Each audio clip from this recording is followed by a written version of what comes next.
Welcome bank two माय channel. सबसे पहले मेरे तरफ से आप सबको राधे राधे। आज मैं अपने चैनल पर जो भजन गीत लेकर आई हूँ वो है शिव चर्चा भजन गीत।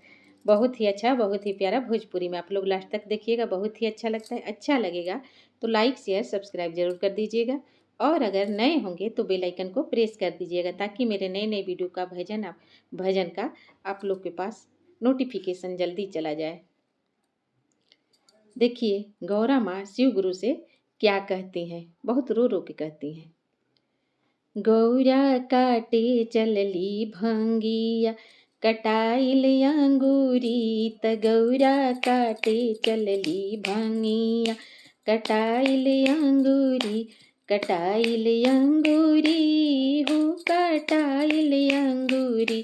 त गौरा काटे चलली भंगिया, कटाइल अंगूरी।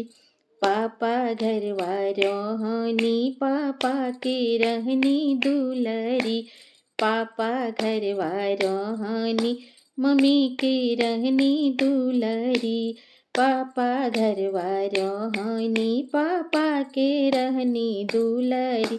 रौरा घरवा आईनी, बननी पगली।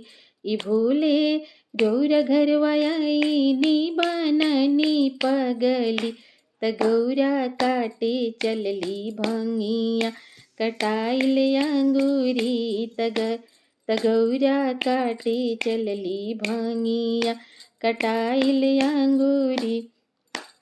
चाचा घरवा रहली, चाचा के रहली दुलरी। चाचा घरवा रहली, चाची के रहली दुलरी। रौरा घरवा आईली, बनली पगली।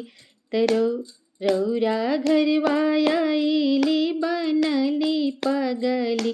त गौरा काटे चलली भंगिया, त गौरा काटे चलली भंगिया, कटाइल अंगूरी। चाचा घरवा रहली, खैली पुआ पकवानमा। पापा घरवा रहली, खैली पुआ पकवानमा। पुआ पकवानमा गुरुजी, पुआ पकवानमा। पुआ पकवानमा भोलजी, पुआ पकवानमा। रौरे घरवा आईनी, खैनी पतई। रौरा घरवा आईनी, खैनी पतई। त गौरा काटे चलली भंगिया, कटाइल अंगूरी। भैया घरवा रहली, भाभी के रहली दुलरी।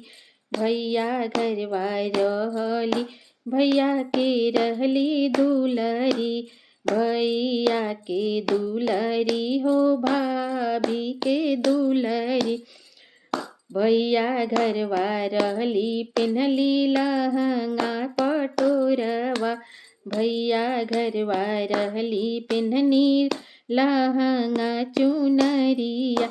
रौरा घरवा आईनी, पहिननी फटही।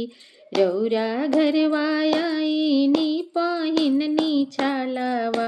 त गौरा काटे चलली अंगूरी, कटाइल अंगूरी। त गौरा काटे चलली अंगूरी, कटाइल अंगूरी। रौरा पापा घरवा रहली महलया ठरिया।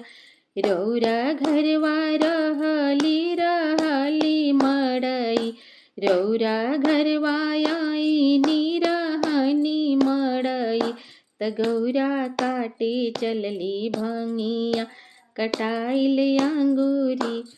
अगर मेरा ये भजन आप लोग को अच्छा लगा होगा तो कमेंट में ज़रूर बताइएगा। फिर मिलती हूँ अगले भजन में, तब तक मेरी तरफ से आप सबको राधे राधे। कमेंट में हर हर महादेव ज़रूर लिखिएगा आप लोग।